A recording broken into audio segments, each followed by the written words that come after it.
up, wake up, wake up, wake up. Stay tuned. On the wake up.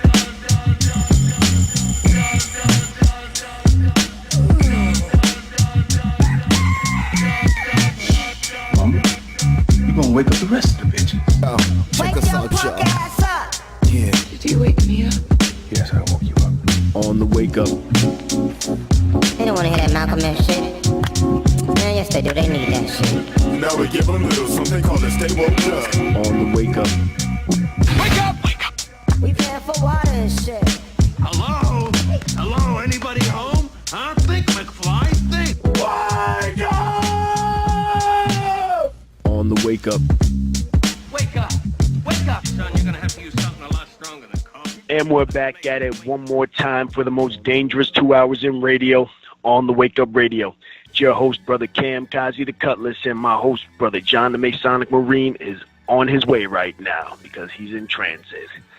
Ladies and gentlemen, sit back, relax. We're in for an incredible show this evening. We're going to bring on our guest this evening, and for those of you who do not know, it's Ms. Sophia Stewart. Ms. Sophia Stewart, the mother of the Matrix. That's right, the Matrix that we all love and adore in the Terminator movies. Ms. Sophia Stewart, she is the creator and the owner of the Matrix and Terminator franchise. Ms. Stewart, welcome to On the Wake Up Radio. How you doing this evening? I'm doing fine. Would you neglect to say that I wrote it, and you said I own it, but I wrote it also. Right. It comes from my script, and my book was adapted to the screen. Without source work, there's nothing you can do. You can't have any movies. Right. So it's very important that people know that it was my source work, my script, and my book, and that I have the books. They're out. They've been out selling since '05, and the new book, Matrix 4, since 2010. And all the smears and lies and the windows on the internet is fake news. Right. As much as they talk about fake news now, it's real relevant to your story and your plight, the overall story. You know, like I remember I heard about this around 2001, 2002. My big brothers, they told me, his sister wrote The Matrix, and I was floored, sister. I couldn't believe it. And just to hear the success you've had since I learned about it first. But your journey with this goes back way further. I mean, how far back are we talking? Well, we're not talking about no 70 years, 1970, when somebody had lied on the internet, somebody was at home in the 70s, unemployed, and it took me 30 years to win. I don't know where they got that garbage from. That must have been some comedy they thought of, because I wrote The Matrix and Terminator in 1980 while I was at USC Film School. And I was employed. I worked for a law firm in Beverly Hills, and the studio's Columbia Pictures. And it took me only 7 years to win, because my first California case, which is all the smears are about on the internet, was in 2003, and it didn't even last a year because the judge dismissed it because my attorneys, 4 of them, did not enter the evidence in. So I didn't lose anything, and they didn't win anything. It was a RICO case to put them in jail because the FBI and the Department of Justice failed to do their job towards me. So they were scared of going to jail. Yeah, go ahead. Say what? Oh, I was just gonna ask who, but yeah, go ahead. Who was scared to go to jail? Well, they are the defendants. They are the defendants. Warner Brothers, 20th Century Fox, James Cameron, Gail Ann Hurd, Andy and Larry Wachowski, Joel Silvers, and Hemdale Films, the company, Dummy Shell Company. Wow. Those are the defendants. Wow. In the California court case and the Utah court case. Because I had a second court case in 2007 in Utah, federal court, both federal cases, because it's federal copyright. And I won September the 25th, 2014. And this is what's been hidden from all of you guys out there, The second court case. You can't find nothing on the internet about the second court case. But it's funny, people can read it on my website and call up Utah and find out that it is real and that I own the Matrix and Terminator, and I'm not only the creator but the owner and the writer of the work. And this whole issue was about the government not protecting my copyright. Now, everybody in the foreign country got that, except for the people in America. I don't know if people in America are in the Matrix or they're asleep or they're zombies, or I don't know what is going on. I don't know how they're fooled. I don't know how these people in Hollywood and the government fool the people. But somehow the American people are the most gullible people in the world. Maybe because the people in the third world countries and these other countries have it so hard that they are literally awakened consciously and otherwise. Because of what they've gone through and what they have to go through. And Americans have it so easy. They don't have it like the people in other countries. So maybe that's the problem. Easy to be a little lazier in America. I'd have to agree with that.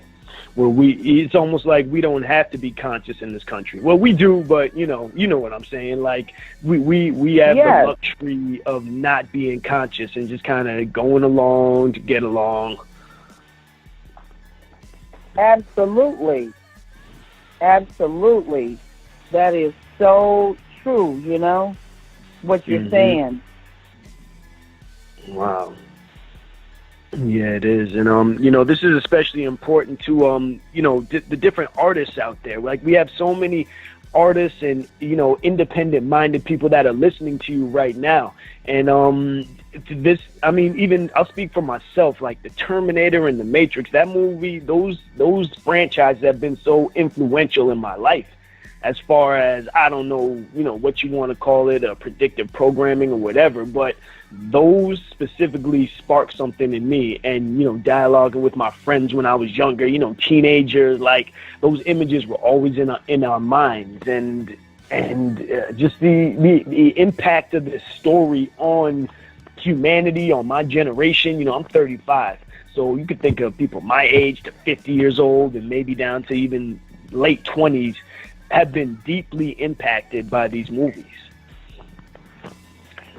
Yes, because these movies and work is futuristic. While I was at USC Film School, and that's in the University of Southern California, the Trojans, the same school, classmates were Marcus Allen, Ronnie Lott, those pro former football players.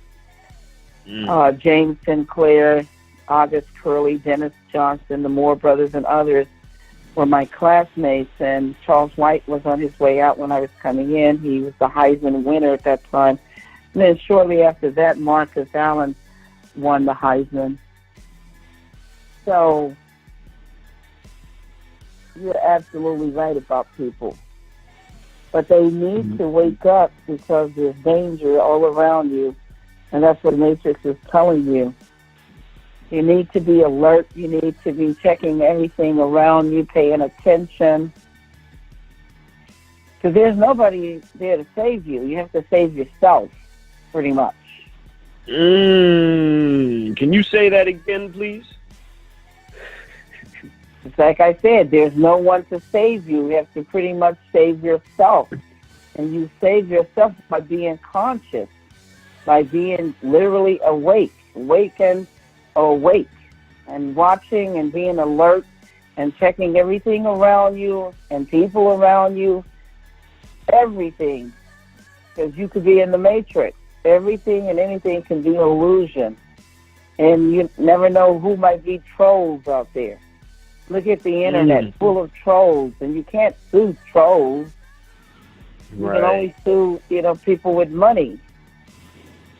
But you see that there's all these smears and innuendos on the internet. I don't even know how black people or conscious people could even buy half of the garbage or the smears on the internet.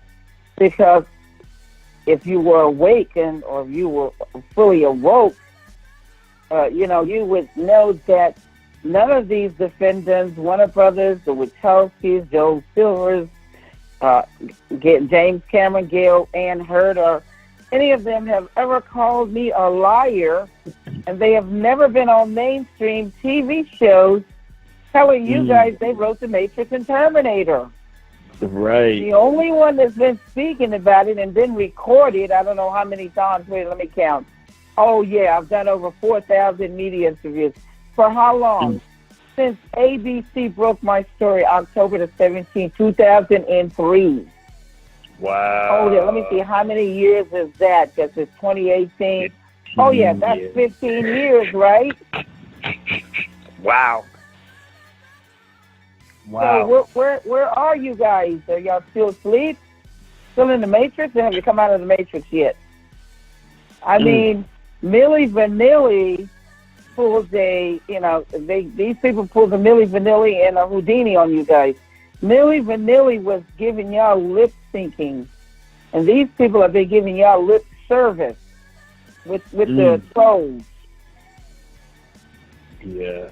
And they didn't write it because who kills the work? And 2 and 3, they kill out Neo and Trinity. Now, who killed out $1 billion property? And it's not broke. Who fixed something that's not broke? Right.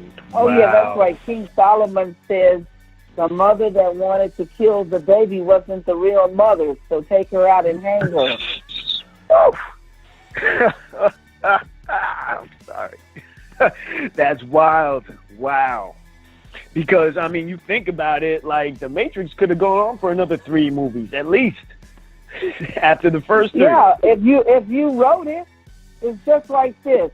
You find a Picasso right now and put your name on a Picasso and show it to people, but who cares? You can't paint another one.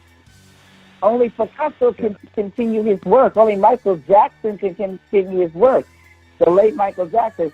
You can go out and imitate him, and what are you going to be doing? You're going to be doing the same old crap over and over again.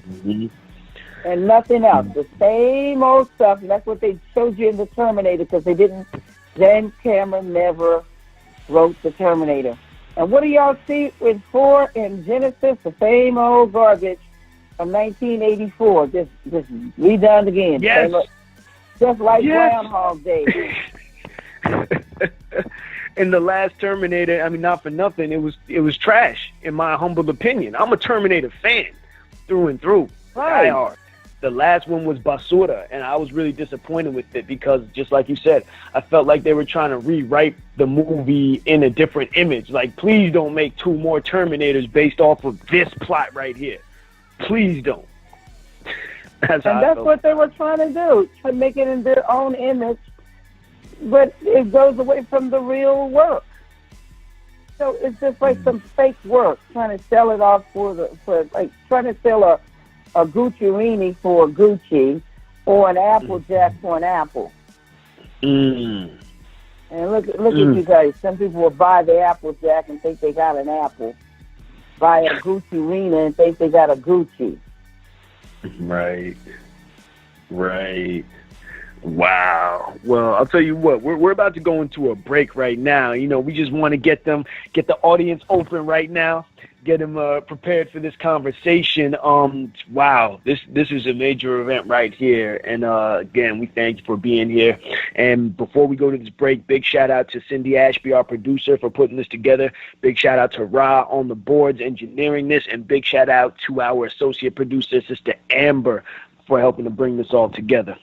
So we just wanted to get that recognition in before we go to this first break. Ladies and gentlemen, I'm not even going to give you the number yet, because we're going to let Miss Stewart talk for a minute, and then we're going to come on to have some conversation. So just hold on for a second. We'll be back in a moment on The Wake Up.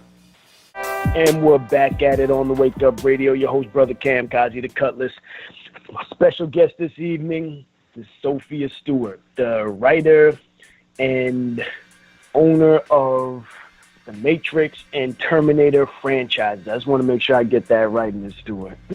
Make sure I got it right for the people to know who we're speaking to right now. And ladies and gentlemen, we're just continuing the conversation from where we left off before the break. Hope you're taking notes. And as always, and let's go in. Ms. Stewart, so our first question is how you won the lawsuit against your lawyers and defendants. What's up with that situation?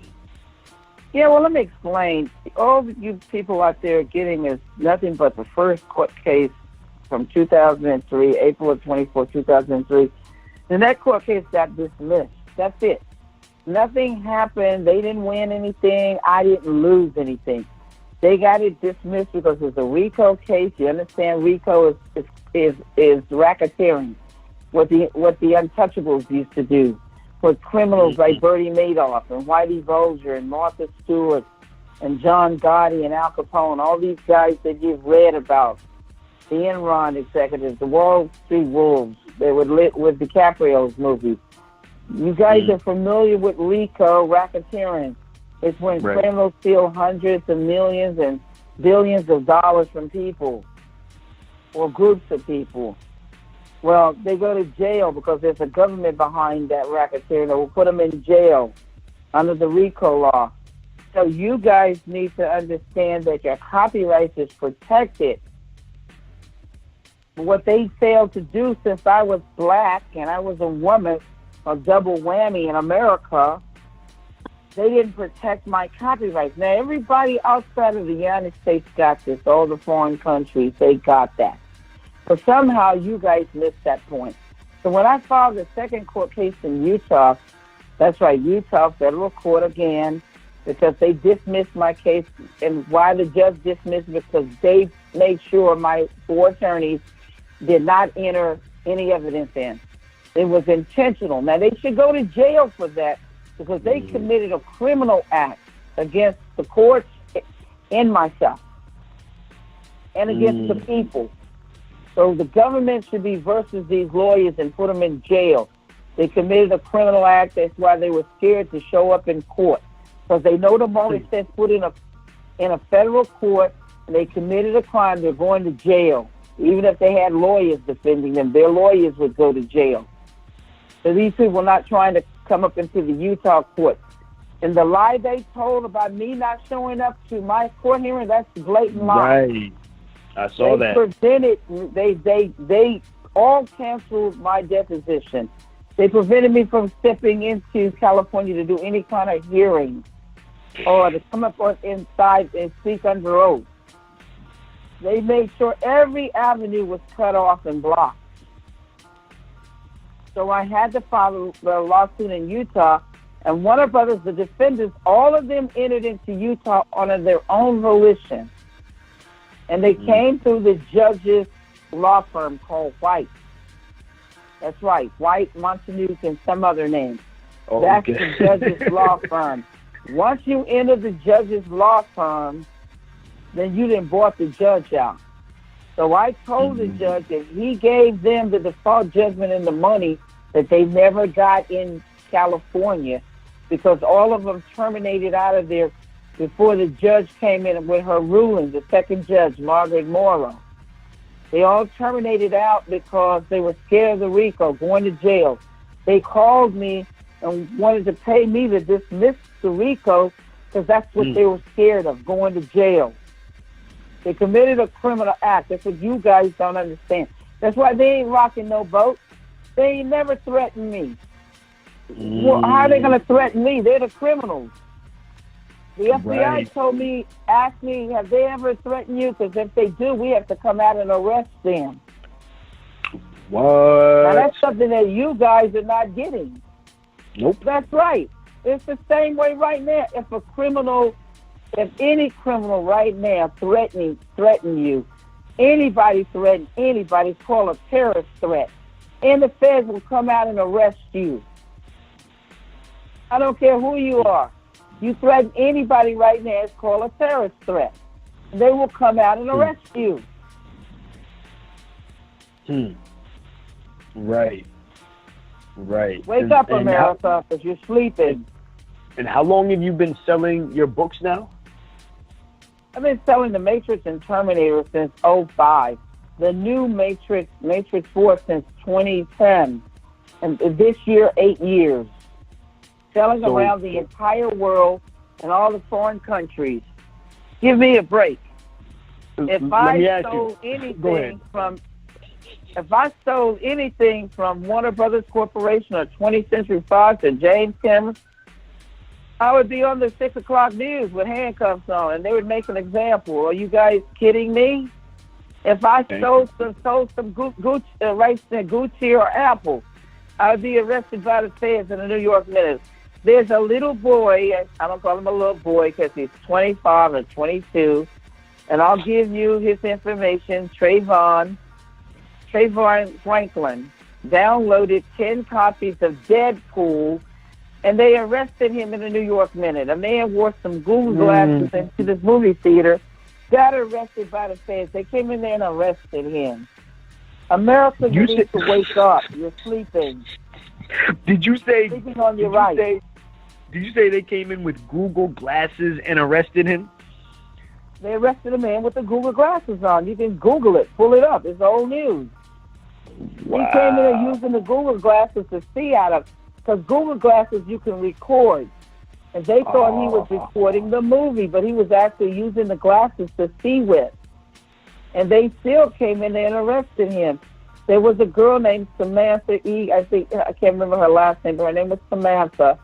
And she she was filming a birthday party, and she got a little bit of the movie, and they came out and arrested her. She was in her 20s. You guys need to wake up here in America. You're sleeping on your rights. See, and you answered my question. If you don't believe any of this, I'll show it to you. I'll send you over proof. Go on. Yeah, I was just going to say, you answered my question already, because I was going to say, you've been selling it since 2005, 2010, and clearly they aren't coming at you off of copyright stuff. And that's something that really sparked my interest again. As I'm reading through your material, I'm like, wow, like it makes sense what you're saying. You see Matrix and Terminator on the books, inside the book. Come on, you see the images? I own all of that. I created those characters and graphics and special effects. Come right out of my book. You get the book, Third Eye Matrix. Matrix 4, Evolution, cracking the genetic codes. Yep. Come on, it's the real thing. If I wasn't the real thing, do you not know that the fans would have hung me out to dry? Come on. Can't fool the fans. Can't fool the fanboys. Yep. It's real Matrix. Yep. You can go on Amazon and look at the reviews. The people who got the 1 review, 1 point, 1 star, whatever, they have never even read the book. So how can they review something? How can Amazon allow them to put up something they never did? They never even read the book. So how are you going to review a book and give it a 1 star and you never read it? And you're stupid enough to admit it in the write-up. How about that? That's how dumb the trolls are. See? How are you going to do a review? Because you can only do a review if you read something. But you never read something and you're going to give it a rating? And you're going to say in the write-up that you never read the book? Well, I think that some of the trolls are so dumb that they don't even know they're dumb. And you know what I always tell people when they're dumb like that? You need to record yourself while you're speaking, and then later on play it back and listen to yourself. I think everyone in America should do that at least once a week. At least once a week. Just play it back for yourself and see how stupid you sound.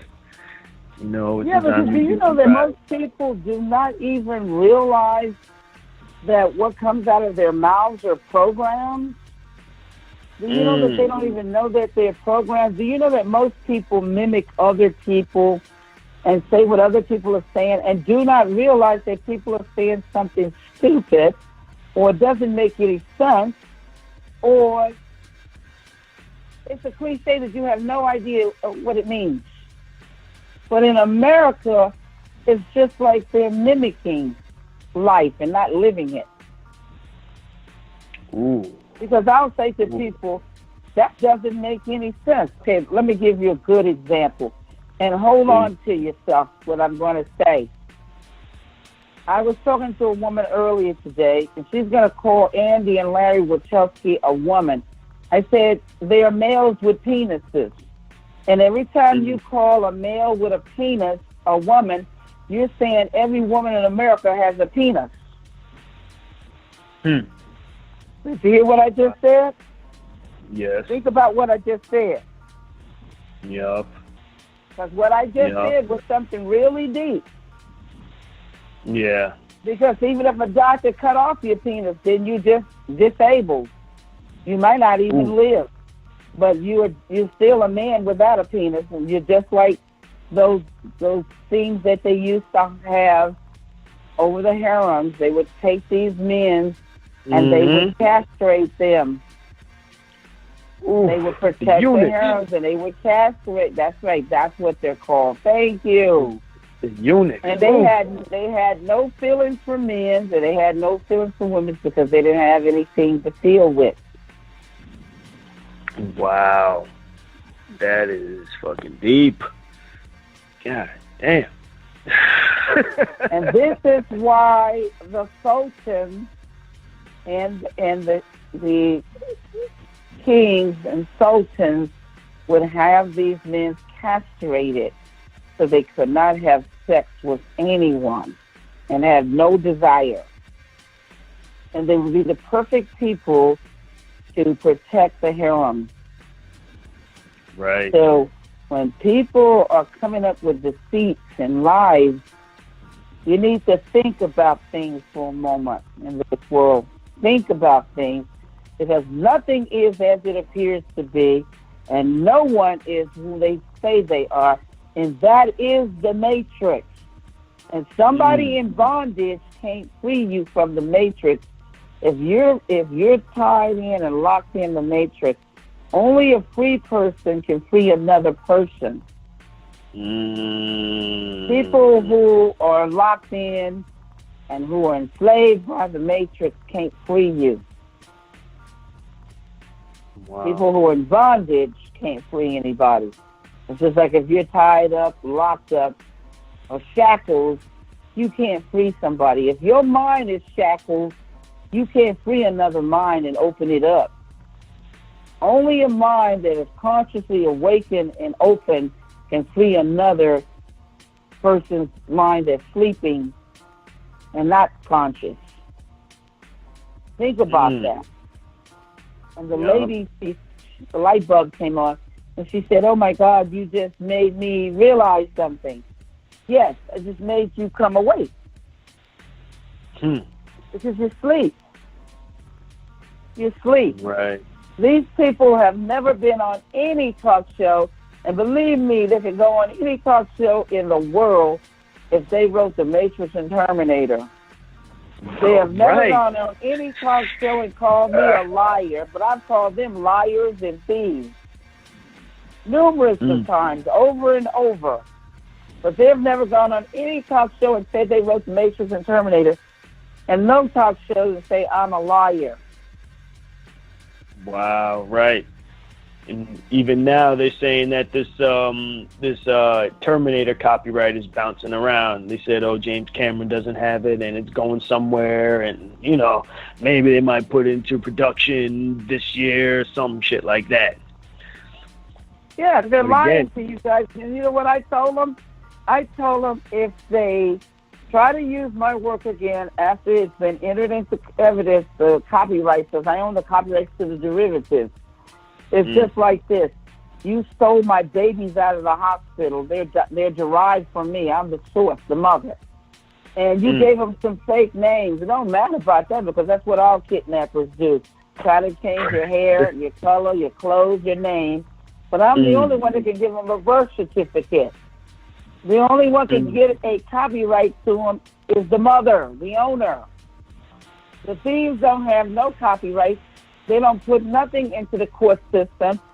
They don't have no ownership whatsoever. because it's called fraud on the government. It's just like you guys going to the motor vehicle and taking your brother's or sister's birth certificate to get a driving license. Then when you get into a car crash, you find that you don't have a license and you committed fraud on the government, so he's going to prosecute you. So that's why they didn't put anything into the Copyright Office.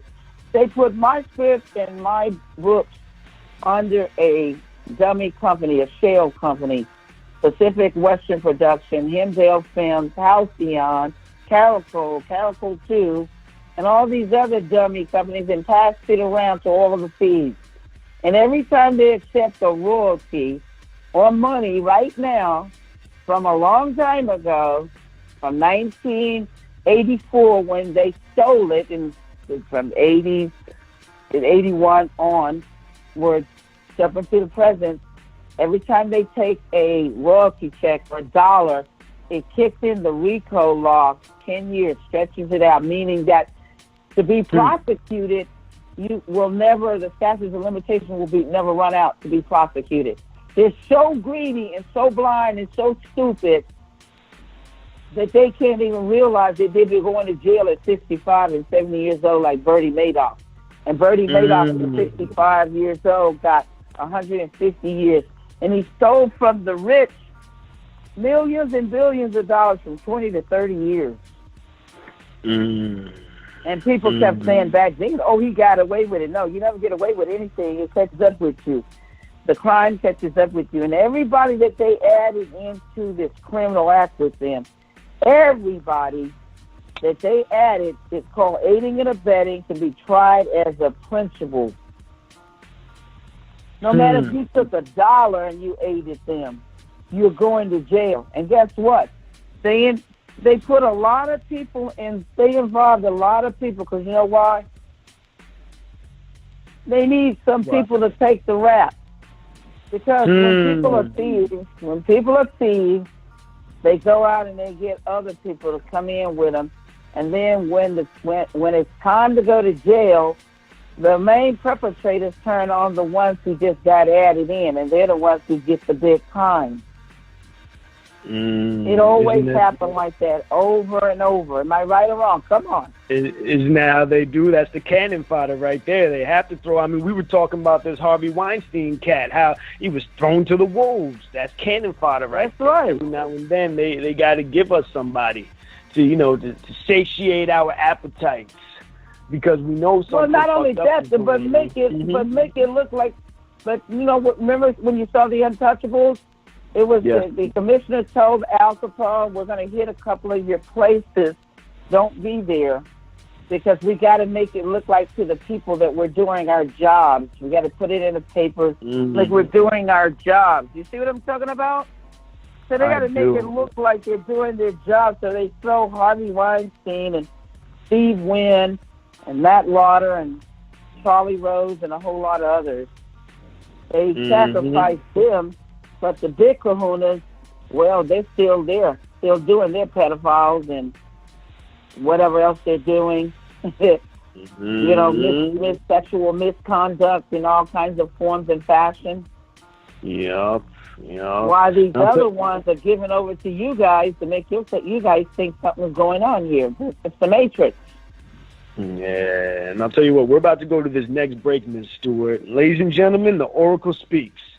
Listen up. Listen to what this sister's telling us right now. We're going to go to this break right now, and we're going to come back and continue this conversation on the other end. Ladies and gentlemen, you're listening to On the Wake Up Radio, and we will be right back. And we're back, ladies and gentlemen, on the Wake Up Radio. Holy shit. That's all I got to say. We're going in. Brother John, you still here? I'm here, baby. Thank you, man. Brother John is on the line, ladies and gentlemen. I know you missed him. Ms. Stewart, we're back. Can you I want to say, go ahead. Go ahead. Tell us. No, go ahead. Just ask the question. Ask the question. Okay. I'll definitely tell them. Okay, so what are we talking about, John? We're talking about just how this is going worldwide and how The Matrix is a black movie, and especially in the spirit of, Black History Month, so-called Black History Month, got 3 more days in it. And And Ms. Stewart, she's made a major accomplishment, a major contribution, to literature, black literature, melanated literature worldwide. And it's to the point where it's embedded in the culture. And she's explaining to us off air how these stories are about us.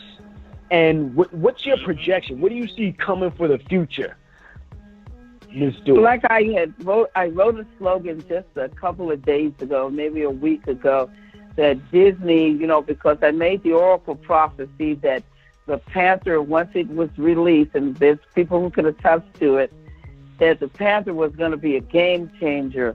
And I made a slogan up that once Disney has gone black and they can't go back. Disney has gone black and they can't go back because Disney owns the two biggest movie franchises in the film history. Star Wars and Marvel is owned by Disney. And they're getting ready to come out with a black Spider-Man. So pretty Miles soon, Morales. that's right, it's going to be fashionable to be black. Everybody in the world is going to show their black ancestry. They're going to come out with the truth. White skin with black DNA. White skin with black DNA. One drop of black blood. One drop of black blood. It's just like everyone's fashionable, like the $5 Indians, and everyone was quick to be Native American. Now it's like when you say that quote by Paul Mooney resonates with me. Everybody wants to be a nigga, but nobody wants to be a nigga. Like cultural appropriation. It's like fashionable to have cornbread and saggy pants. It's like people love everything black culture, black food, black music, but they have a problem with black people in general, which is the cosmic irony. Now, with the Matrix, once we realize that that's about us, a melanated individual, it's a sense of empowerment, and they're going to try to hang on that coattail. But well, look at the Black Panther movie. The Black Panther movie shows you that it's fashionable to be black. So this is what is changing the whole game, because before that movie is over, it's going to make $2 billion. And Hollywood is broke. If you guys don't know it, let me tell you. Hollywood is broke. But guess what? Disney is going to be putting that $2 billion in their pocket.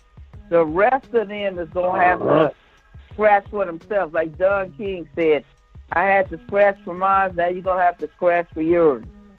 They're going to have to scratch for their dollars, the rest of the studios, because that's going into Disney's pocket. Black Panther. Everybody is going to start copying off of Disney. You can't eat your pride, and that's all they've been eating in Hollywood is their pride. But Disney don't care. Look at Disney. Disney don't care. They care about money more. Disney brought in the first black superhero to add to Star Wars, and people got pissed off. Come on. Yup. Did I Disney was just care? going to say. Nope. Disney don't care. And now Disney is really going to sock it to them. Because Disney is going to make $2 billion or more off of the Black Panther movie. Might go up to $10 billion over the next 5 years. Do they care? The only competition China has right now is Disney. China. Who knows? I might sell the Matrix franchise to Disney. Did you say the only competition China has is Disney? Is that what you said? It's Disney. That's right. The only competition China has right now is Disney. China owns the rest of the studios. That's right. China owns the rest of the studios. Wanda has given more money for more flops in America than any other country that loans out money to Hollywood. See, the deal was for Hollywood to make some money off of these big epic franchises that they put out, and they don't get money back. Because if you take $400 million to make the Transformers and you only get $50 million back, well, you owe China. You borrowed money from them. China owns Transformers because you can't pay for it. Do the math. It's real simple, real smart. That's crazy. And gangster. Tarzan was a flop. King Kong was a flop. Transformer was a flop. The only one that made some money was the woman flick, Wonder Woman. And they hated on that. All the male white writers and people of Hollywood hated on Wonder Woman because it's a woman flick. You know how down they are on women. And it made more money than any of their movies. Mm-hmm. And I'm talking about the other studios. Guys, come on, wake up around, you guys, and see what's going on here. We live in America, one of the most racist countries. Race is the inside job. Did you hear what I said? Outside to the other countries is a unity with the soldiers and everybody. But inside is nothing but racial hatred and lies and misconduct going on steadily. But here, all that's getting ready to change. You know what changes the game, you guys? Economics change the game. Money changes the game. When people are broke, it changes the game. Go back and look at all the old black exploitation movies from the late 60s and the early 70s and so forth, and on through the 70s. Pam Grier, Fred Williamson, and I know Fred from the 80s, and Richard Roundtree, Shaft, the late Ron O'Neal, Superfly. You know, all of these people, they are the ones who brought Hollywood back to where it needed to be when they were broke, because all they did was flood the market with all this white, saving the white man is the Superman, the super God that saves the world, which is a big lie. The biggest lie ever told to the American people, that the white man was saving the world.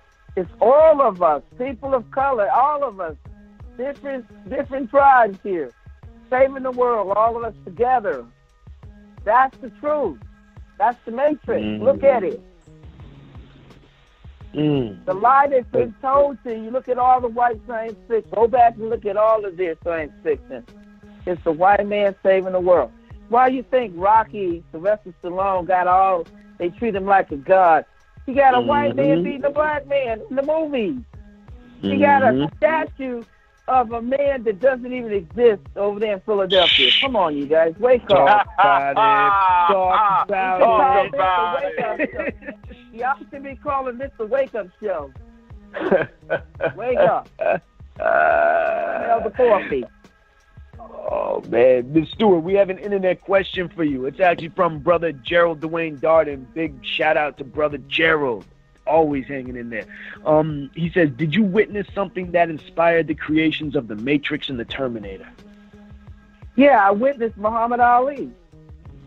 Why do you think they wanted Will Smith to play? And Will played Muhammad Ali in the movie Ali.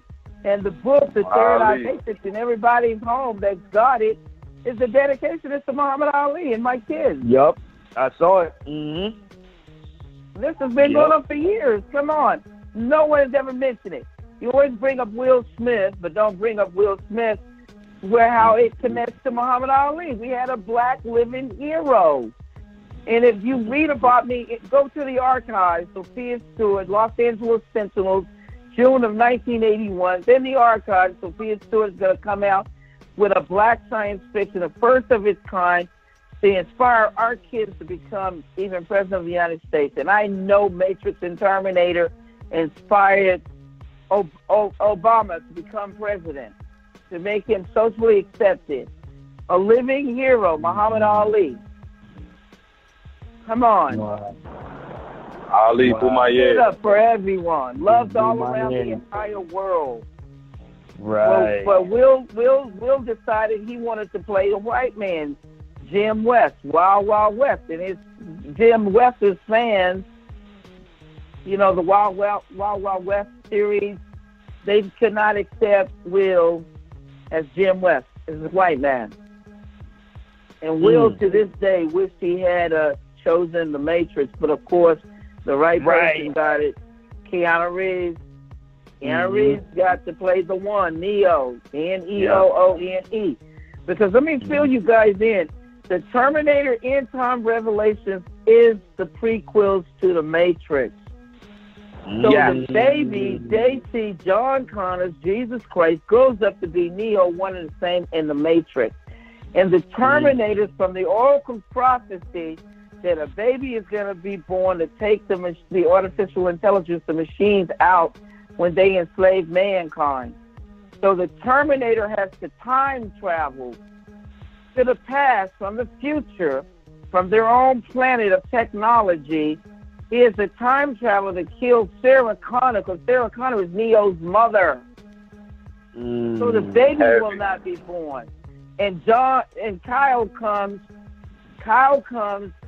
to try to save her, and he inadvertently gets her pregnant, and he goes back to the future. And that's how the baby is born. So when you see the second Terminator, he's a teenager. He's got unisex clothes on, long hair, earrings, because I knew in the future the boys and girls would dress alike. Wow. And I hit him out on paper as a girl because the Terminators are looking for male children, the Indigos and the Crystals, which are the young adults, to kill the male children exhibiting all these gifts because they're looking for the one, Neo, an anagram for the one, Neoone, one and the same. And then when it gets to the third Terminator, he's a man-child, but he sleeps consciously. He doesn't know what's going on. He doesn't know why the Terminator is trying to kill him. But he's taken to the city where he hides because the machine is looking here, there, everywhere, trying to find him. And then when he reaches 30 years of age, the rebellion or the revolution or Reloaded starts, and then Revolution. The rebels come and they waken him up, taking him to Morpheus to train him and prepare him. And he goes to the Oracle for the prophecy. He goes through the pod. It's like the baptismal where his human side dies and his spiritual side or his light body, his astral light body side is formed. He ascends into his light body. He's flying, but he's not Superman. He can dodge bullets. He can touch the mirror, go into other dimensions. He can jump into antimatter, Agent Smith, which matter going into antimatter can blow it up. And he blows up Agent Smith. Wow. And that's right. So, and when you see an Agent Smith multiplying and becoming the same men trying to beat Neo, that's because every time he gets stronger and stronger, the more he duplicates himself to the 10th power, he gets stronger. That's like multiplication. Because Matrix and Terminator is quantum physics, ancient sacred geometry, calculus, jumping off of the screen. Yeah. And this Matrix 4 is going to be in real 3D the first time. Because in March the 31st, 1999, the national release of the Matrix, there was no real 3D. There was no 3D then. So now Matrix is virginal, but it's going to be in real 3D. And the trailer, in less than 6 months, there's some trailers that are going to come out on Matrix 4. And I had to send out some cease and desist letters to Zach Penn, who's a Marvel writer, trying to come out with a Matrix story, a generic. And I told his butt and his lawyers that I'll file a RICO against them. And a RICO is to put you in jail because the government failed to do their job. Sometimes we have to do citizens arrest, and we citizens have to take over and bring about Talk justice. about it. Do you know under the Constitution? Do you know under the Constitution that you have the right to bring forth justice if you don't get it from the government? Talk about it. That's right. That's right. You don't know your rights, you don't have any rights. I mean, hey. You need to learn this. Everybody needs to learn the constitutional law. That's why Obama was so powerful, because he knew constitutional law. That's what makes every man in America very powerful. If you know the law, if you know the Bible, and you read mathematics, the math books, the law books, and the Bible. The Bible and the law, the penal codes is based off of the laws of the Bible. They don't tell you that. But that's where they got the laws from, the penal code, the DA.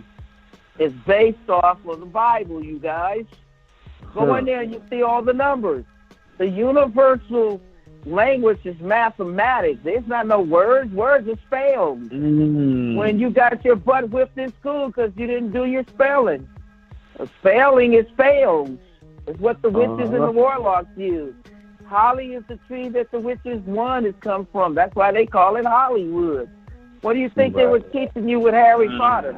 3,000 to 4,000-year-old witchcraft. What do you think they introduced Harry Potter into the school system? Teach you witchcraft and spells. What do you think these anagrams are? Nothing but spells. What? Searching for Nemo is searching for the omen. Look at the words. Come on. Searching for Nemo is searching for the omen. O-M-E-N. Oh. Nemo. What? Oh, man. You're going to have me looking at things a lot differently from now on. And you know, we have to take this next break. We have to take this next break. So I'll tell you what, we're going to go into this right now. We're going to come back real quick after this and continue this conversation because I already know it's about to go deep. Ladies and gentlemen, I'm sure you can feel it too. Just hang on and we will be right back with you on The Wake Up. And we're back, ladies and gentlemen, on The Wake Up Radio. Man, holy shit. So much going on right now, and we really had to bring you all back in on this note right here because now we're talking about the Matrix still. We're talking about, she's laid it out for us that, yes, she is the owner of these franchises, ladies and gentlemen. What are the deeper implications of this stuff? Because now we're talking about how to apply it. Like this story is in us right now. It's in us. We get it. And everyone that's listening to this right now probably gets it. We get it. We know what's going on with the Matrix. We understand and comprehend this holographic universe. Miss Stewart, how is this world relating to us and what's going on? What's up with these parasites? What's the Earth doing in response? This is the deal. The Earth always creates cataclysms to get rid of parasites because parasites goes against the natural order of the Earth. And you could see this quite easily. You could put any parasite in under the sun, and the sun will burn it up. And this is where you go and you look at the old vampire movies. You remember the old vampire movies? They can only operate in the dark. That's what evil does. It operates in deceit and deception and darkness. But when it comes to the light burns it up. So what does it do? It hides from the light, which is hiding from truth, because it can only thrive in darkness and lies. You see what I'm talking about? So when you remember the vampire, whenever you pull back the curtains or you pull back something where the sun got in, it burns him up.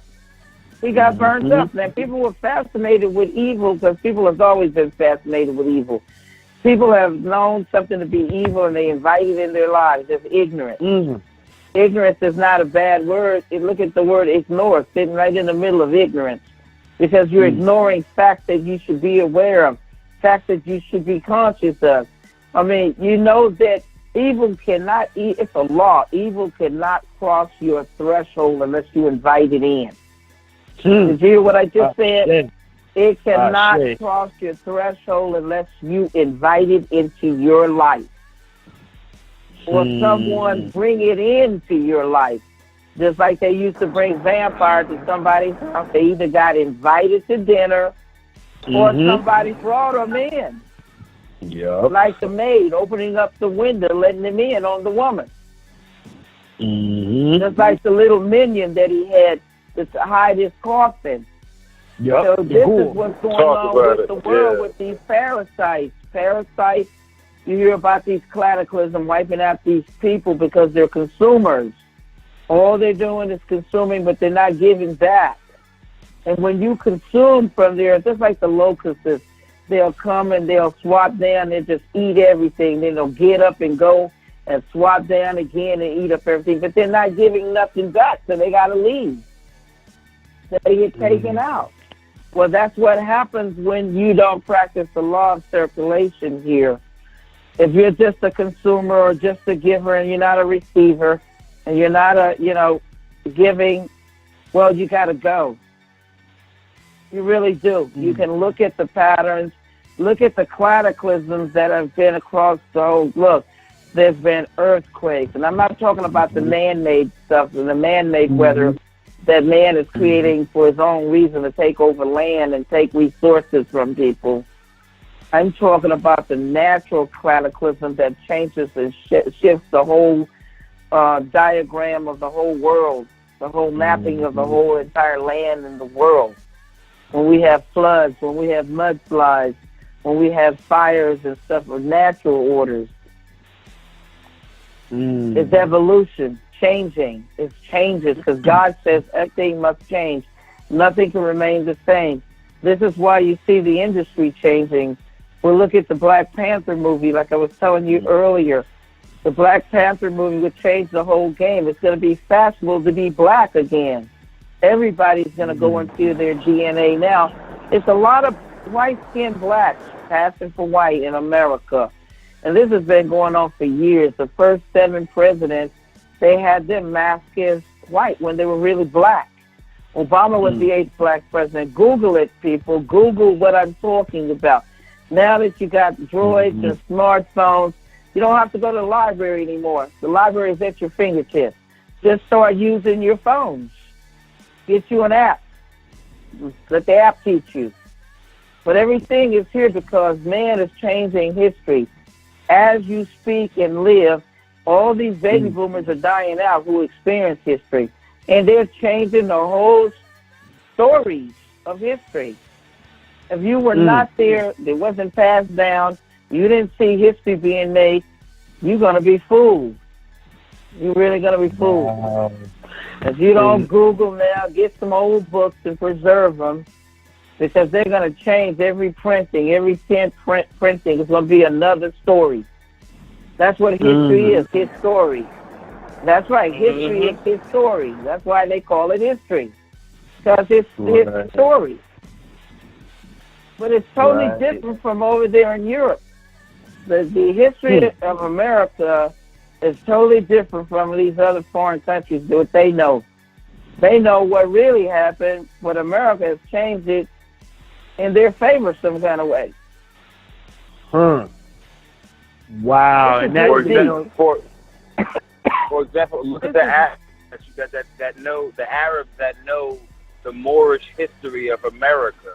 And then like you go to Saudi Arabia and go to Morocco, and they'll tell you the Moorish history that we have to find deep buried into books that have been lost and rewritten. Another prime example is when Mark Twain died and his daughter married the Jewish pianist. They went under and then pulled everything anti-Semitic from history because they had the legal right to do so because his daughter married a Jew, and they did that. That's something that happens. Like that for people that think that history can't be rewritten, you better wake up. What this woman is telling us right now, this is fact. This is history for real, seriously. And I love how both of you all said that too, because we're living again like in a rewritten history. Just like if you look in the Terminator, where whatever happened in the year 2000 something in the Terminator timeline, that's because of the changes that were made in the past. That's because of the time travel that occurred and affected the future, or what we would call the present. And how much of our present has been crafted? How much of it is an illusion? We don't even realize it. Well, you will realize it if you got those books that the collectors get. Why do you guys think the collectors buy these old books? The old books got the truth in them. You get to find out the real thing, and then knowledge is power. But they don't want you to have those books. That's why they didn't want you to read. They were in the slave period of time. They were kidnapping you from up north and bringing you to the south to work for free labor. They were actually kidnapping you. The only thing that black Americans know is two things, two countries, Africa and America. That's it. They don't know that black people was all over the entire world, the entire globe.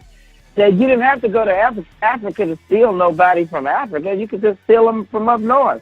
Why do you think everybody was free up north? Everybody was free all over. They were only enslaving them in the South, which is the new prison system right now, because they don't even care if you're innocent or not. They just put you in jail and prison because it's the new plantation. It's the new prison. It's the new slavery. No joke. And the fact, slavery. The fact that we in this country, you know, we said that earlier, we have the rights of citizens to make a citizen's arrest, but they dumb us all down. If you don't know your rights, you don't have any rights. And the fact that you can actually turn a dollar, the moment you were able to turn a dollar on incarcerating someone, because you got to stop and understand, that starts down at the municipality with the law enforcement, all the way up to the judge and the prosecutor. Everybody's going to eat off of you trying to keep your damn nostrils above water and not be incarcerated. You're going to pay for it.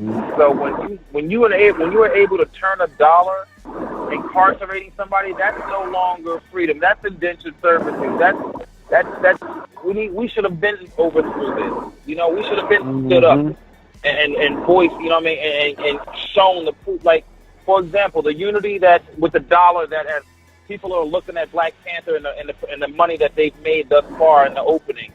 They're realizing Black people and melanated people that are going to see these films that they have buying power. It's like just like we're talking about how, you know, we're gonna see so many people turning around trying to be Black because it's going to be the new trend, the new fashionable thing. Now, fathom for a second how much money you're going to make when you have people out here selling sneakers, red, black, and green, African colors and African pride. You're not going to get money back from that, from Adidas and you know what I mean. All this marketing merchandise that's about to be to the public, people are going to eat that shit up, and they're not going to question where that design power is going to. They're going to be right back into it. Jews call us liquid money for a reason. That's right. Go on. Exactly.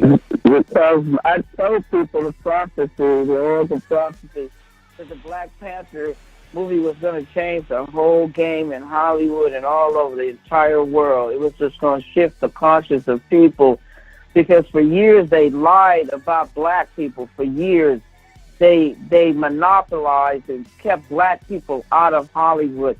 They said that Black movies don't make any money. A lie. They said Black people have no unity. A lie. They said Black people won't support each other. A lie.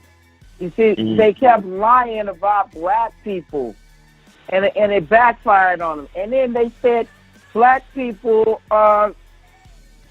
they're Africans, African Americans. How can you be an African American? Africa is a white man's name. It's not a place. It's a place. It's a nation, a nationality. It's white people that are Africans. How do I know? Because I got a white South African in my family, married to my cousin. There's all these white people born in Africa that are real Africans. And they got some parents in America, they're African Americans, and they can come right now with their birth certificate and take all of the money from the affirmative action programs. Because you can't prove you came from Africa. When the Jews and the whites went up north and stole the Black people and brought them to the South to slave them, they got rid of all the manifests of it because they were kidnapping free people. Yep. It wasn't, they're trying to make it downplay it like they went over to Africa. Why do you need to go thousands of miles when you need fresh meat and fresh food and fresh water, and you might not even come back alive yourself? In that long journey, when you could just kidnap, there were free people, Black people everywhere.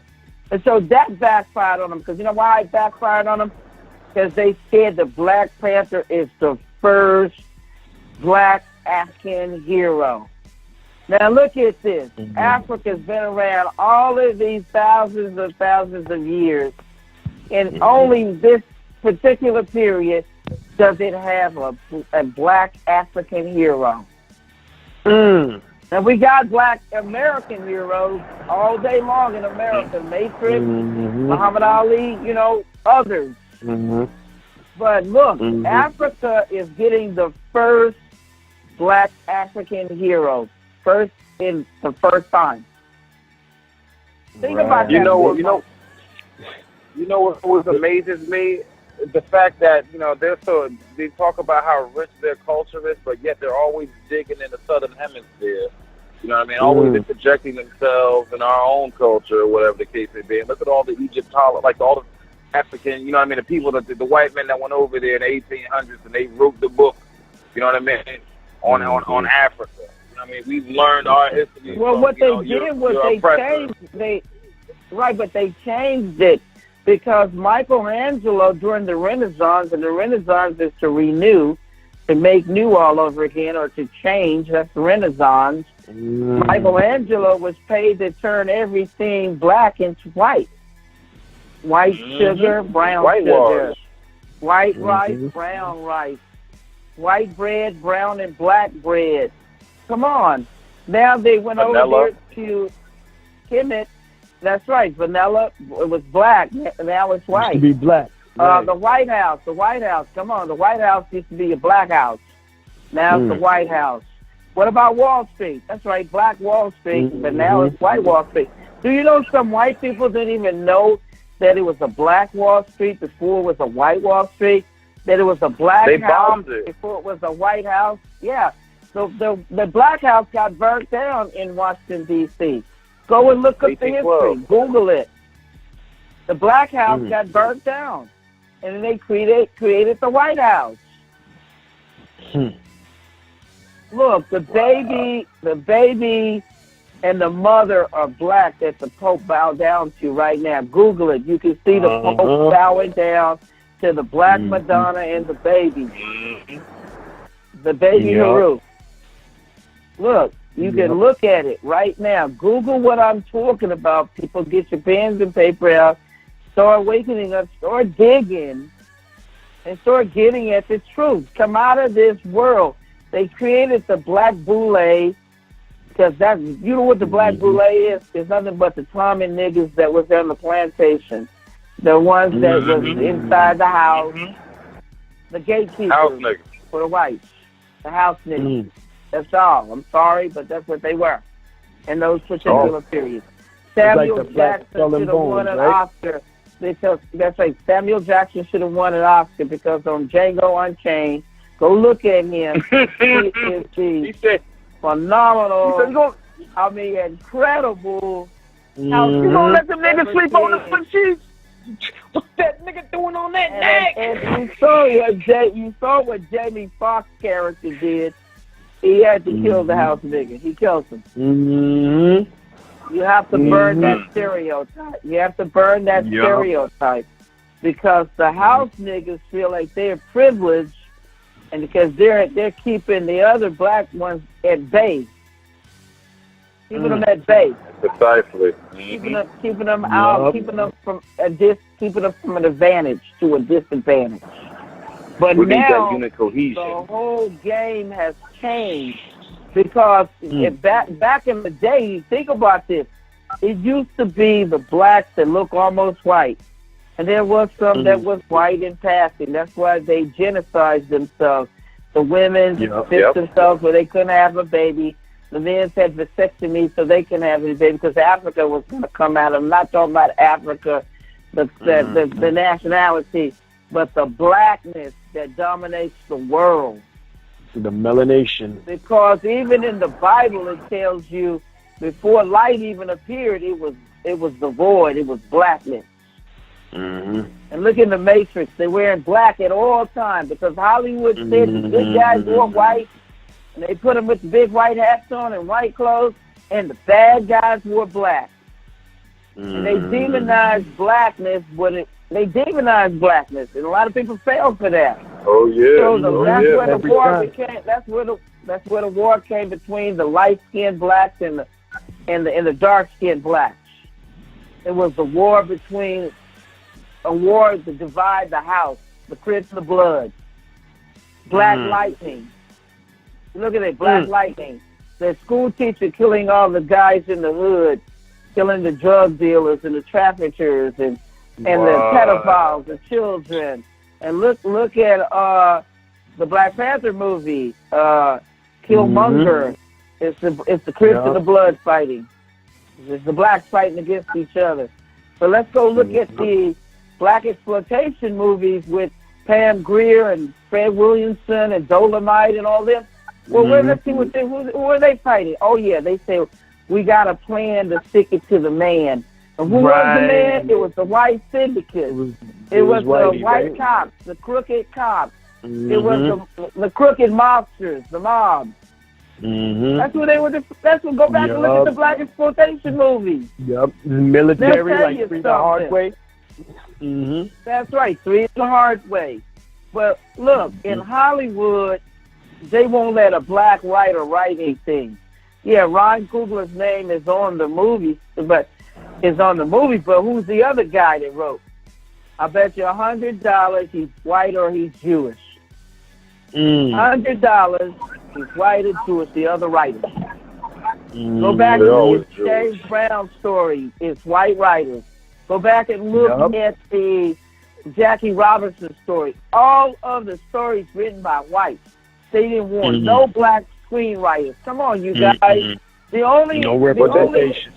The only interpretation that it should be honored to a black person is a black writer writing the truth. Look at Matrix, what I wrote. Come on. It ain't no white man wrote that. Because the agents are white. Come on, the agents are white. Right. They're not Superman. They're the ones getting their butts beat down. Right. Right. You can tell a black writer from a white writer. Come on. You can tell by the content. You can tell by the content. That's Go back and look at the old black ones, because Fred Williamson and those guys was writing those stories. Go back and look at them. Go back and pull up those. Go to YouTube. Pull up all of those black exploitation movies. And guess what? The white man and the Jews didn't care what those people wrote. Their ass was so broke, they needed black people to save their asses. And that's how come Pam Grier and all of them became big stars. Fred Williamson, all of them. Because they're the ones who saved Hollywood's ass. And right now, the Black Panther, that money is going into Disney's pocket. Not the other ones. The other ones are still broke. This is history repeating itself right now, basically. It's what you're telling me. That's right. They need, and listen, I told my cousin Derek Ashford years ago, like maybe 2 or 3 years ago, that Hollywood was going to change and that you need to get your script. He's a screenwriter. You need to get all your black scripts ready. I told many screenwriters, they'll attest to it, many fans.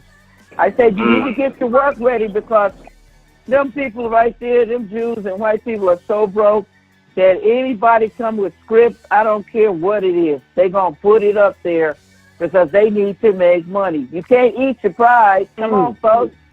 You can't eat your pride. They eat pride right now for a long time. We're coming now. The Chinese trying to take, the Chinese trying to take all of Hollywood, and they only support their own, the Chinese. Come on, they only support their own. You don't support them, you Chinese, you're out. Yeah. And Hollywood doesn't want the Chinese to take the rest of Hollywood. So guess what? They're going to open the doors to all the black screenwriters, all the black, look at all the new material getting ready to come.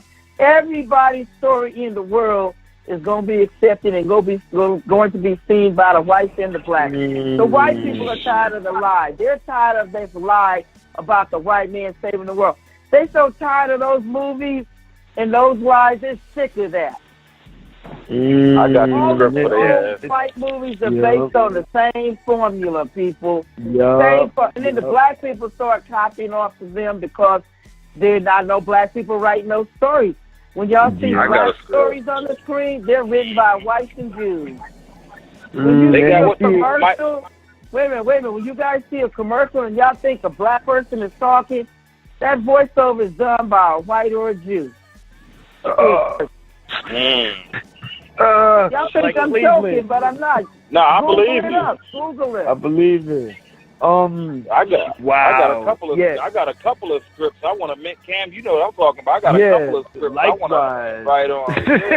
Likewise. And having this conversation, she's fucking resonated a newfound fucking hope within me to fucking like really like follow this through, because I'm seeing a lot of my ideas that like shit that I thought about back in like 2000. It's like popping up on Netflix, like Stranger Things, shit like that, Black Mirror, like, you know what I mean? Like these are like a lot of people are just catching up. A lot of the world is waking up, and like they always say, if you don't use it, you'll lose it. As far as an idea, because we are all part of a collective hive consciousness in essence. So you know what I mean? Like she's just lit a fire up under my ass just hearing that. But like, even like another thing, like they right now, what's the actor Michael B. Jordan? He's working with another black director. They're coming out with a Mansa Musa film, if I'm not mistaken. Yeah, so I'm looking forward to that. They want to do one, and then you've got even Vin Diesel. I think he did the Hannibal movie. I don't know if he made it or if he wants to make it. I heard it was finished in 2006 and it's still on the shelf, but I don't know. But he made a movie or wants to make a movie about Hannibal Barca with Denzel as Hamilcar, his father from the first Punic War. And you already know Hollywood. And before we even go on, let's just take this next break, and then we'll kind of come back and then ride out the rest of this program, because we're up on this break right now. So, ladies and gentlemen, if you want to get a hold of us, the number is 678-603-4393. That's 678-603-4393, and we'll be back on the Wake Up. And we're back at it, ladies and gentlemen, on the Wake Up Radio. Here with Brother John the Masonic Marine and our special guest this evening, Miss Sophia Stewart. We're about to ride out for the rest of this evening, ladies and gentlemen. It's a real heavy conversation, and we couldn't get enough in this 2 hours right here. We couldn't say enough or ask enough in this 2 hours right here. So we're just gonna keep on rocking and get what we can from this the last piece of this segment right here. Where we at? Where we at with this conversation? Because now we're bringing it into the real world and actuality, you know? And still, as much as we're talking about the, quote, real world, we're still in a matrix. There's still people who are trapped. The parallels from the storyline apply completely to where we're at, even down to the bots and the agents, you know, the trolls who are like the digital agents right now. Then you have the enforcers and the fucking drones and all that stuff. And the artificial intelligence, which is turning into Skynet. I mean, it's this. I'm telling you, and I think this is why these storylines have impacted this generation so much, because we have the privilege of seeing it play out before our eyes. So where we at?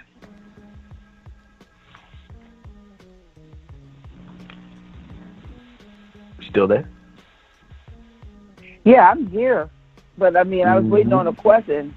Yeah, I mean, you know, 'cause I just feel like you could go so many places with it. I don't want to focus too deeply in on the question. I think you can go in a lot of places with that right there, just whatever comes to your mind.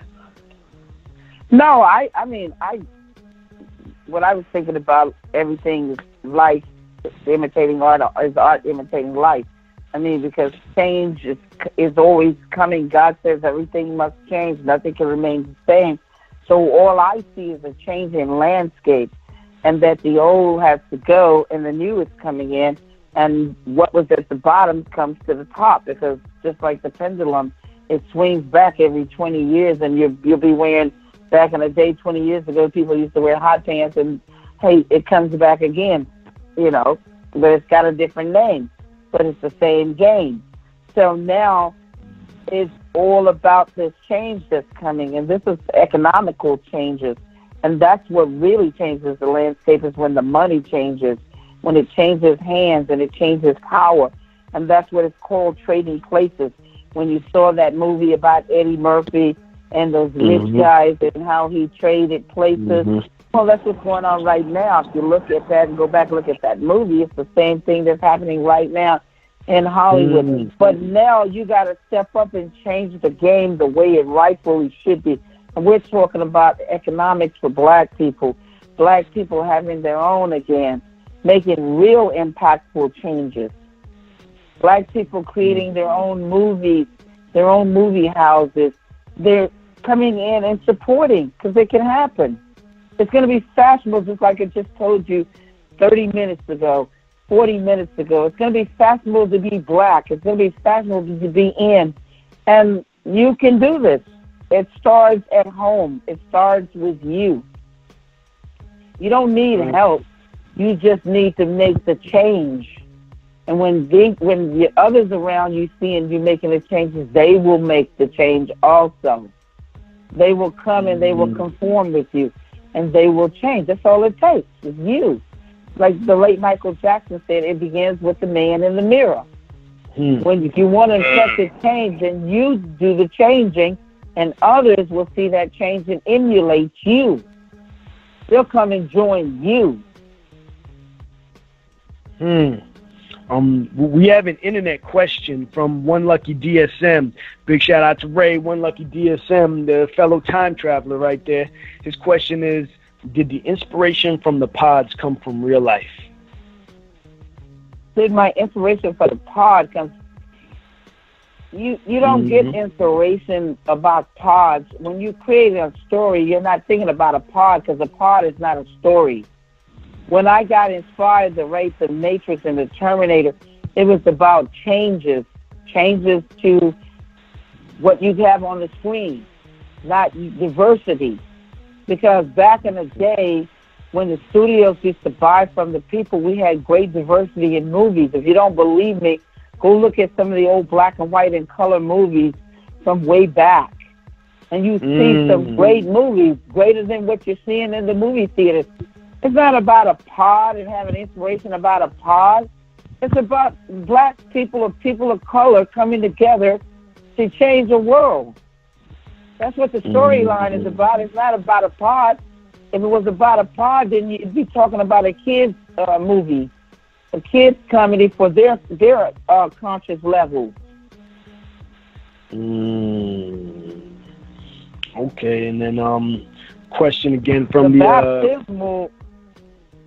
Go ahead. Sorry. No, I was just going to talk about the baptismal, where Leo is going through the pod, and he's changing. He's going from one stage of being to another stage of existence.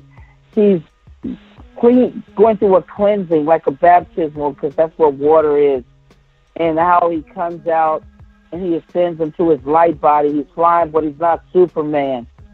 That's what that was all about, symbolically. It's symbolism, symbolic. That's what that was about. If you go back and you look at the movies, after he ascended to his light body, he's flying, but he's not Superman. This has never been explained to you. He's dodging the bullets. He's touching the mirror, going into other dimensions. He's able to bend time. Look at the little boy with the spoon. It's not about bending the spoon, because there is no spoon. It's about bending the energy. That everything is consistent of energy. And the energy changes from one state of existence to another state of existence, just like water turns to steam, and from steam to ice, and from ice to water. Give me a break here. It's about changing. And this is what Neo has done when you see him fighting Agent Smith, and how he jumped into Agent Smith's body, matter going into antimatter, blows it up. Because space that's going against something, which is matter, that's what causes the explosion.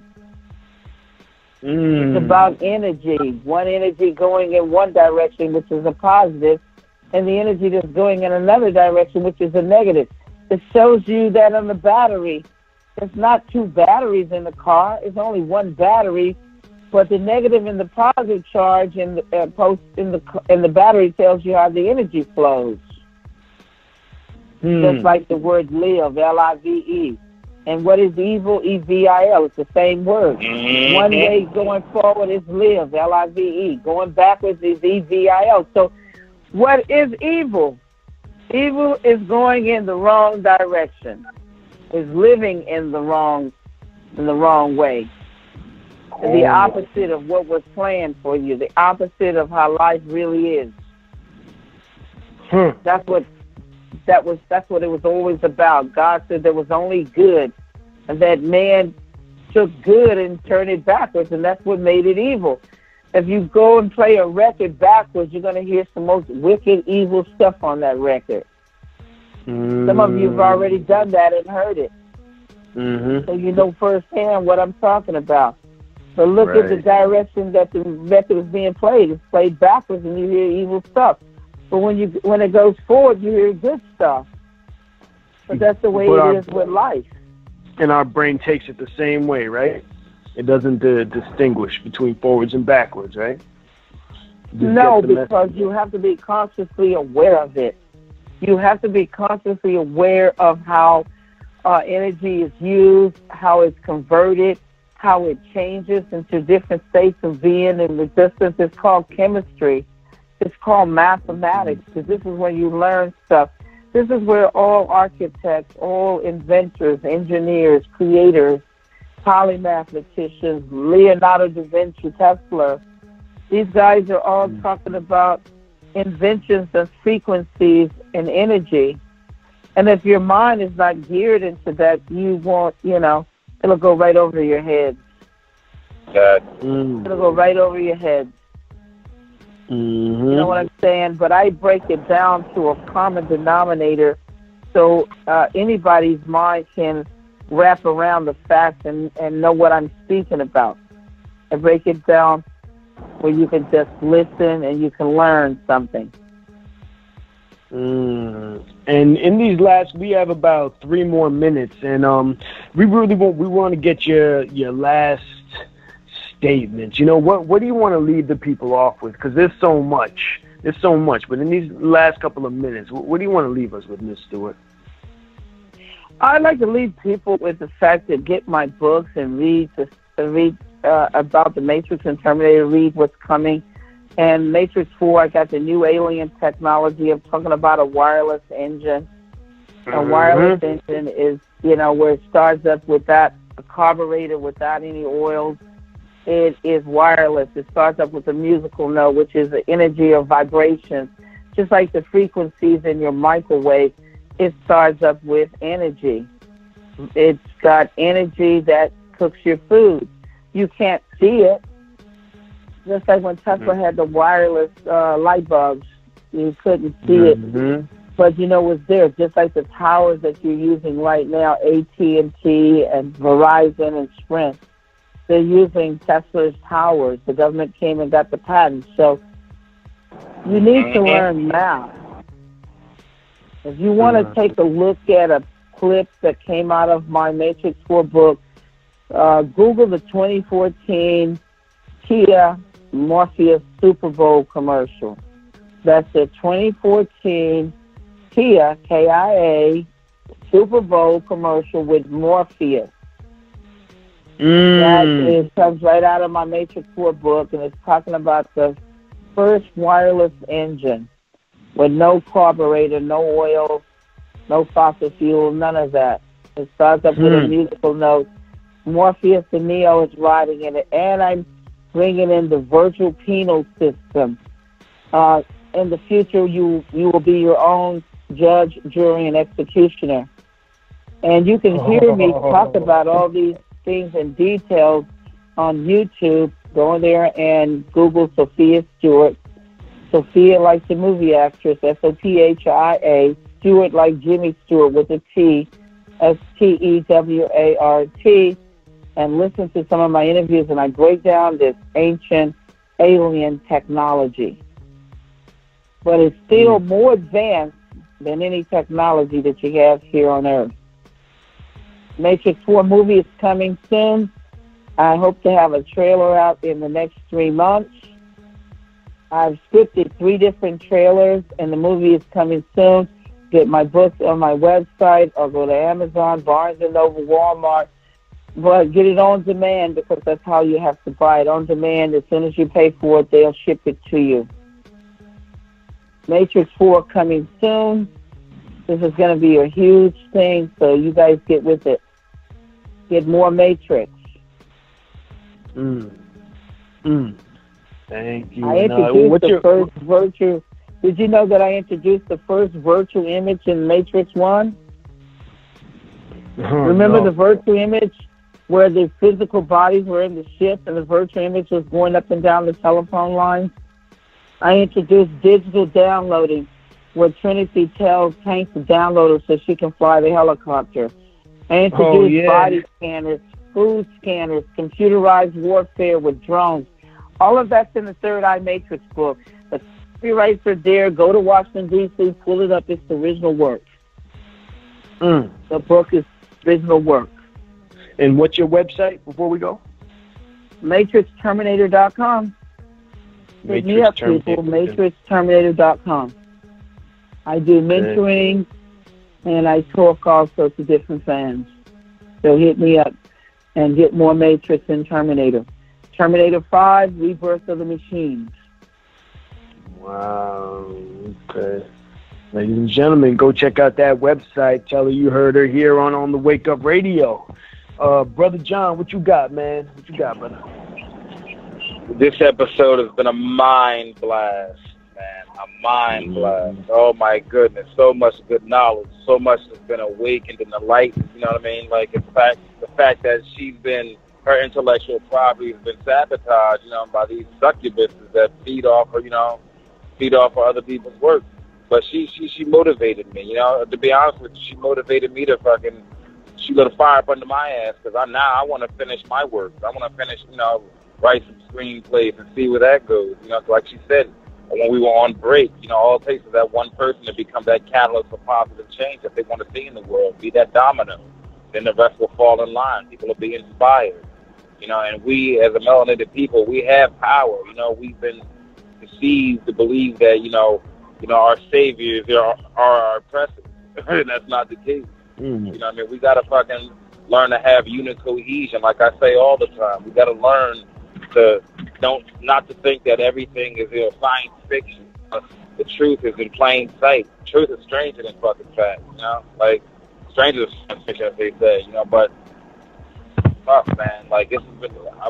I'm looking forward to seeing her new movies. Hopefully, she gets what she deserves, what's coming to her.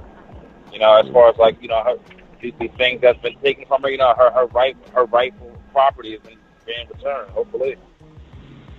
Yeah, well, I won. Now. I beat them myself pro se. I won the case on my own. You won't see it on the internet because all they've been doing is using the same smear of the old case I got dismissed years ago in 2005. And you won't find, unless you go on my website and look at the truth. I won. I beat one of those lawyers that get paid $2,000 to $3,000 an hour.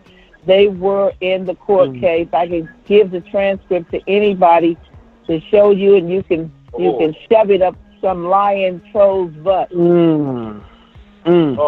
Yes. Or ass. And it only took 7 years. 7 years. 2017. That's right. 2007 to 2017. It was. I went on September 25th, 2014, 4 years ago.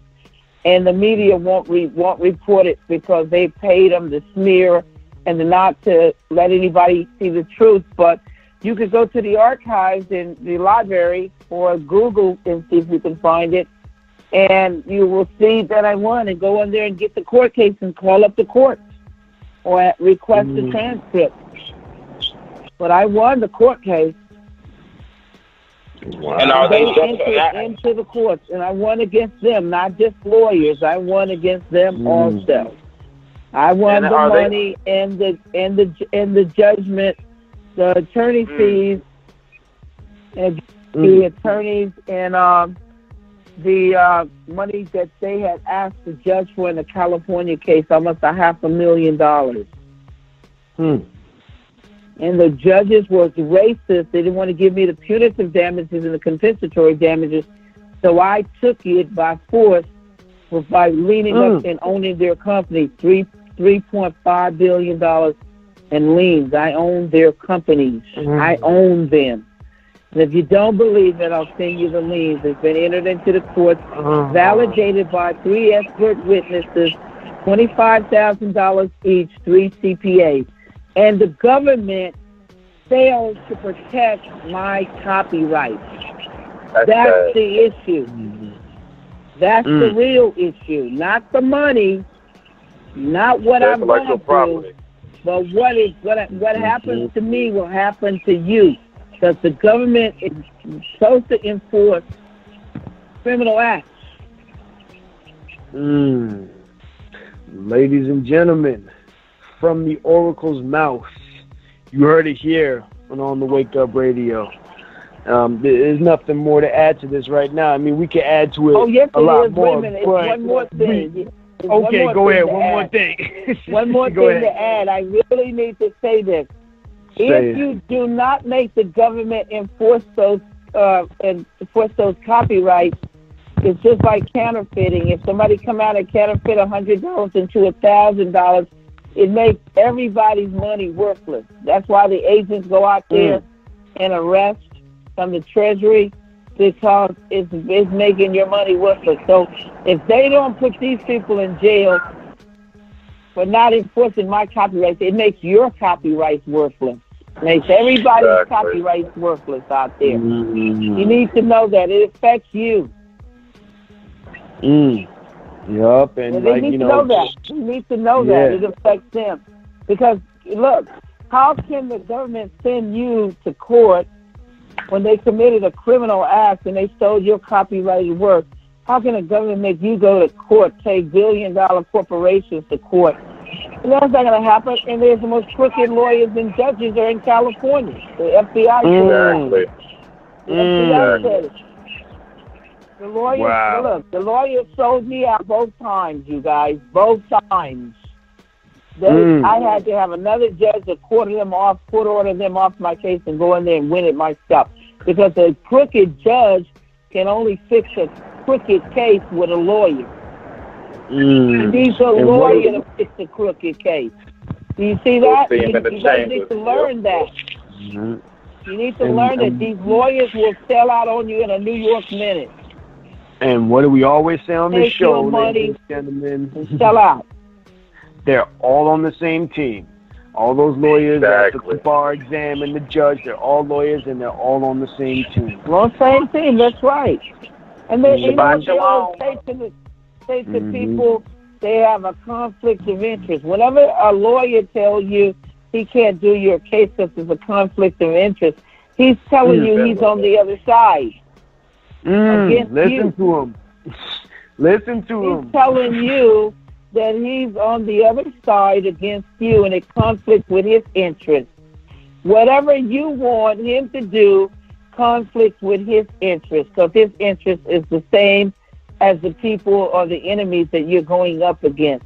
He's telling you he's one of them. And again, ladies and gentlemen, and he's from got the conflict. Protect your intellectual with you. Yeah, he's telling you that he has the conflict with you. That's what a conflict of interest means. He has a conflict against you. His conflict is you. And can we leave it on look, I ran up against the dirty attorneys in both cases. Think about that for a moment.